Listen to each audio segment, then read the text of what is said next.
Zach Life Beat Depression is day 887, and we're back with another somatic healing session to wipe out depression. Thank you so much, everybody, for being here now.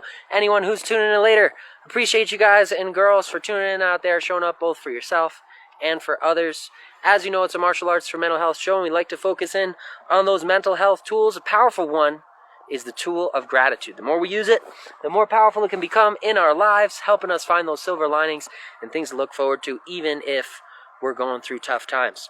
So today I want to shout out gratitude to the first one in, Lisa the Luminary. Thanks for being here, Lisa. Thanks for staying consistent, being a rock in our community, showing up for yourself and for others. I appreciate you. I also want to shout out gratitude to John from Eurobus for towing me over to a new spot that has electricity, and I'm able to run that home heater. Was able to keep me warm last night in the negative 12 degree temperatures. It gets insane out here. So today, it is ice cold again. But before I get into that, think about your piece of gratitude that's going to help put you in that positive mindset as we move into the lesson. Second mental health tool we've got to talk about is the progress tracking tool. Keeping track of the number of days you show up for you slowly but surely builds up into more self-confidence, self-esteem, and self-validation, which is something that not even depression or anxiety or those negative thoughts and feelings can take away from you. Nothing can take away from you the proof that you give yourself. This is the proof of your strength and endurance. So please do keep track of it. Every single step that you take matters. Every single step is a step forward, and that number will only build and become more and more powerful the more you keep track of it. Put it on a board, put it on a calendar, put it somewhere you can see it so it will be extra effective. That being said, if you do have a number, please do share it with others. It's a great way to inspire one another and be that change that we'd like to see in the world. And that's our two mental health tools that we start every show with. Now we're going to get into the lesson. Today's lesson is going to be back to our normal routine, our higher intensity rounds. We're going to be doing some combos today. I'm going to show you how to link your 1, 2, 3 into a setup for a long guard, reverse spinning backhand, a reverse spinning hammer fist, and a reverse spinning elbow strike. So 3 different options that you can use. We'll also talk about how to cover ground with those tools, create gaps, create distance, cover that distance, make them effective for sparring, and really make your opponent do what you want them to do. Now, if you're not sparring, you can still use all of these tools on that somatic release to get that somatic release from that heavy bag therapy. If you've got a heavy bag somatic health tool in your home or access to it somewhere nearby, always we're trying to train here so that you can be prepared to hit that thing, not injure yourself, give yourself lots of different ways to be creative with your routine, give yourself a daily routine you can stick to, have fun, and continue to build yourself up both physically and mentally. It's a great way to build mental resiliency and get a physical release of those things that are stored in our body. That's what somatic healing is all about. So, all the techniques we're going to practice today can be used on bag. I'm going to show you on the bag as well, making sure that I give myself a challenge along the way. Shout out to Connor Leary. Thanks for being here as well. Now let's get into the lesson. I'm going to wear gloves for 2 reasons. One, because I'm going to get my high intensity training from the bag today with you guys. Already got in about an hour of training on my own. Feel good. Feel like I could keep going. So we're going to get a little more in there. Constantly making sure we check in on ourselves and we don't push too hard. We're going to avoid those signs of overreaching. And just to show you how cold it is, yes, those are icicles forming on my beard. So, I'm going to keep moving. I'm going to get that glove on. We're going to get the timer going. We're going to pop right in to our first round in our 3 rounds of progress and success today. Like I said, we're going to be building up that combo, and then 3rd round always is going to be creative flow from now on. We're just going to flow with those tools that you enjoy, the ones you can use in your routine, and you can add in these ones that we're learning today together. So that being said, we're going to get the tunes going, we'll get the timer started, and we're going to break right in, bust right into those combos I was talking about earlier. Let's do this thing. Do this first. Huzzah. Boy. Ooh. You gotta keep moving so I can stay warm out here. It's crazy. All right, here we go. First round, square up with your visualized target. We're going to start nice and easy, with a very basic jab, cross, jab pattern. And then we're going to break that pattern give ourselves some really cool tools we can use to catch that depression dummy. Off guard. Catch that sparring partner. Off guard. Step in for the 1, rotate for the 2, rotate for the 3, and back out. That's how we're starting. Exhale through those strikes. Make sure you're turning those fists over. Bum, bum, bum. And you're driving at your intensity. 1, 2, 3. 1, 2, 3. Drive them right down that center line. Huss, huss. Stand in your balanced Muay Thai stance. Exhaling on those strikes. And back to stance. 1, 2, 3. Right down that center line. Make sure you're visualizing making contact with your target, squeezing at the point of impact. And connecting with those large 2 knuckles. 1, 2, 3. Now we're going to start to vary it up as we learn a new technique. Boom, boom. What we're going to do here is step into the 1, rotate for the 2, and now instead of just rotating for another jab, what we're going to do here is we're going to rotate into a post. We're going to turn that hand and post it on the side of your opponent's head, right? Obstructing their vision, blocking their vision, and also putting pressure on the side of their head. When you do this, they're going to want to drop that guard. They're going to want to push that hand out of the way so they can see what's coming. And that's going to leave them defenseless for what we're about to hit them with. So back to stance, step into the 1, rotate for the 2, rotate for the post. That's your 3rd step. Back to stance. Step for the 1, rotate for 2, rotate to post. That 3rd one's not a strike. We're just placing our hand on the side of our opponent's guard, on the side of their head, and we're posting up, keeping our guard nice and tight. From here, what we're going to do is step across on that lead foot. So 1, rotate for 2, step across, and post. Now we're stepping into a narrow stance, but we're staying balanced. Don't lean. Make sure your torso's upright. Step into the 1, rotate for 2, step across, and post. Now we've got their vision blocked, and we're primed for a reverse spinning back fist. From here, we're going to rotate on the ball of both feet, spinning all the way around, keeping the knees bent, and staying centered. Don't lean off balance. Right? We're going to rotate right around, bang, and drive that reverse spinning hammer fist or back fist right through the face of that depression dummy. Back to stance. Now the post does a couple things. Step in 1, rotate 2, step across the post, and then rotate right on through. Wham, bam, right through the face of that opponent. Back to stance. Square it up. The post not only blocks their vision, but it also sets us up for our distance, right? It's our distance finder. It's our targeting tool. So we know if we have the post on the side of their head, when we rotate, bang, we're going to go right through the face. We're lining up that target. Back to stance. It's the end of round 1. Catch your breath. Drink some water. Stay warm if you've got a whoosh. Little jumping jacks in between. Get that cardio up. Woo. Keep going. Shout out to Slayer Ken. Thanks for being here and sharing your days at 495. Almost hitting the big 5-0, buddy. Good to see you staying consistent. All right, now let's, in this next round, we got about 30 seconds. Make sure you're doing all right. If you need water, give yourself some water. Check in on you. Give yourself a break. In this next round, I'm getting a little in between because, I got to stay warm. But in this next round, I'm going to show you how you can apply that to the bag and let that bag improve your skills as well. You get that feeling, that somatic release, and you can develop power in those tools and find which ones work better for you. When we're talking about which ones work better for you, I'm mentioning that because of you've got a couple options here with that reverse spinning back fist. Here we go. 3rd round. Back in the stance. Step in for the 1. Rotate for the 2. Now step across as you post into that number 3 position. We're stepping across into a narrow stance. We're posting. Guard on the side of their head, blocking their vision. Putting pressure on the side of their head. And from here, we're going to rotate on both feet. Boom, staying nice and balanced. Do not lean. Just bend the knees.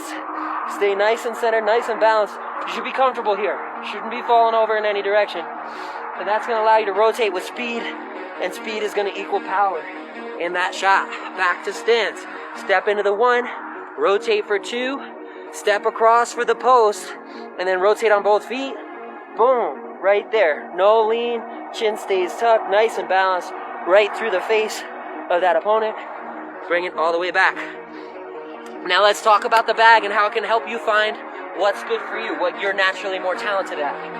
Stepping in, same technique we're going to apply on the bag right now. We're going to step in for the 1, deliver that 1, rotate through for the 2, bang, right to the face.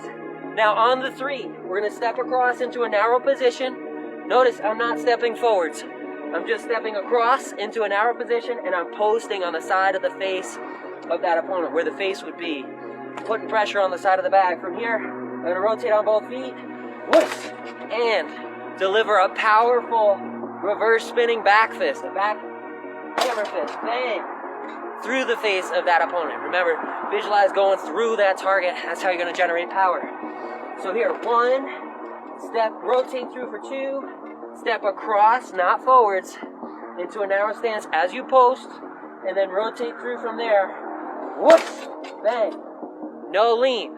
You'll notice you find the distance here. With that 1, we set our shots up with the jab, 1 makes contact, rotate through for 2, we know the cross is longer, so we could punch through the face of that opponent. From here we post, that's our targeting tool on the side of their head, and then we're gonna rotate through, and when we rotate through, even without a lean, that full extension on the rear arm is gonna reach a little further and go right through the face of that opponent. Now options here are gonna be hammer fist this way or back fist this way. You're gonna find out which one's more effective for you by using that bag, which one is more natural for you in your technique. Step in for the 1, rotate for 2, step across and post, and now from here, try with the back fist, right? Try with the hand vertical like this. We're gonna rotate around, and it's the same thing, bang. We're just using the back end of that fist. The back side of that fist is a little more disrespectful. For me, it's less potent. 1, 2, post, reverse spinning backhand, bam. Back to stance, 1, 2, post and step, reverse spinning hammer fist. Back to stance. All right, that's the end of round 2. In round 3, I'll show you how you can figure out which one's more effective. Or maybe in the interim right now. If you've got the heavy bag at home, use that heavy bag and notice how much impact, how much feedback you're getting from that bag. It's going to tell you if your shot is being delivered with power. If you see that bag fold and flinch, that's ideal. That's a good, powerful shot. If you see that bag swing, that means a lot of power has been transferred into the bag and it's got a lot of push to it. That can be good or bad depending on what your goal is. If you're trying to knock your opponent off balance or if you're trying to do damage. For damage, we want it to flinch. We want the bag to fold and flinch. That means we got a good, powerful snap in that punch. And for creating distance or knocking them off balance, we want to see that bag swing. That's going to mean we have a powerful push, kick, or punch, or push technique there. All right, so we have 5 seconds. We're going to pop into this last one. It is a flow-based session, so use any tools you'd like, but I'm going to show you that those 2 differences in that reverse spinning back fist and a couple other things if we don't run out of time. Let's go. Square up with your visualized opponent. Push, push, push. Start drilling the 1, 2, 3. 1, 2, 3. 1, 2, 3. 1, 2, 3. Get nice and comfortable with it. Boom. Keeping the guard tight. Delivering those shots right down the center line. Boom. Push, push, push. Stepping in for the 1. Rotate 2. Rotate 3. And then vary it up. 1, 2. Step across to post, right? And from here, whoosh. Bang. There it is. Make sure the knees are a little bent. We're swinging right through, bam. And extending for that reverse back fist, that reverse hammer fist or back fist, whichever one you prefer. So 1, 2, step across the post, and then pivot. Whoosh, bam. Powerful shot, powerful reverse spinning back fist. Now let me try with the back hand, right, with that glove vertical. A little different position there. So we need 1, 2, step across, and whoosh, bang. Nice smack to it. Good reaction on there. But I can tell from the feedback, it's a much weaker punch for me. I'm much more naturally powerful, for whatever reason, with that reverse spinning hammer fist. 1, 2, post, whoosh, bang, and back to stance. 1, 2, post, whoosh, and back to stance. Make sure you keep the knees bent. That's gonna make the rotation a lot easier. Shush, and make sure that weight's on the balls of the feet. All right, get creative with it. Work on your flow-based routine. Work that 1, 2, 3 and start to add in, whoosh, whoosh, the reverse spinning back fist. 1, 2, 3, 1, 2, post, reverse spinning back fist. Boom. As slow or fast as you need, whatever challenges you to your skill level. Start working movement in there. 1, 2, post, whoosh, and back if you've got the bag. 1, 2, post, forward, and back. 1, 2, post, push, and back. 1, 2, post, push, and back. 1, 2, post, push, and back. 1, 2, post, push, and back. Whoosh, whoosh, whoosh. Hey, whoosh, whoosh, whoosh. All right, exhale strong through those strikes. Remember, the exhale is where you're gonna engage that core and add power to those strikes. 1, 2, post with the step across, reverse and spin through, back to stance, keep it moving. 1, 2, post, whoosh, and back, challenge you to you. 1, 2, post, whoosh, back to stance. 1, 2, post, whoosh, and back to stance. Another thing to note, keep the guard up on the opposite hand in that rotation so you don't wind up catching some heat on the face. That's the end of round 3. I hope you had fun. I hope you got creative in that last round as you worked on your shadow boxing routine. If you got that heavy bag tool at home, explore those different options. Reverse spinning backhand, right, back fist, or reverse spinning hammer fist. Figure out which one works better for you. This is just like those mental health tools. You got to find the ones that work better for you. We all have different natural talents or abilities, and when you're training and you're developing your skills in martial arts, you're going to find out that you might be really good at one thing and really bad at another. So you want to kind of hone those skills, play to your strengths, find balance in your routine, stay creative, have fun, and keep enjoying that process as you continue to grow. Shout out to Marek Hellick and to Michael Aveen. Thanks for being here. I appreciate it. Hey, and this kid is lucky. California Bill, all the way back on the East Coast. Juan Carlos, my buddy on the East Coast as well. Thank you so much for your support. Appreciate you guys and girls. I am going to wrap up, get a little more bonus round in before the sun goes down so I could properly challenge myself to grow. Remember, there's no growth in the comfort zone. You got to get out there, give yourself a challenge.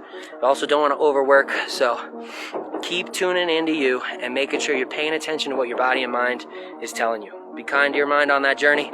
And until next time, you should run a marathon. I always wanted to do that. It's a crazy challenge. I hate running, though. I love bagging. I love hitting the sack. And I love martial arts, but I really do hate all other exercise. That's something a lot of people don't know. This is exercise, but it's fun. I get to stay creative and have a great time every time I'm doing it, and I get all those benefits, and I get to enjoy myself. So I might do a run for a good cause, and if it's a good challenge, I do like to challenge myself, but this is my primary thing, you know? We all gotta find those things that work for us. Until next time, I will catch you guys and girls, same sack time, same sack channel, same sack life, sack man out.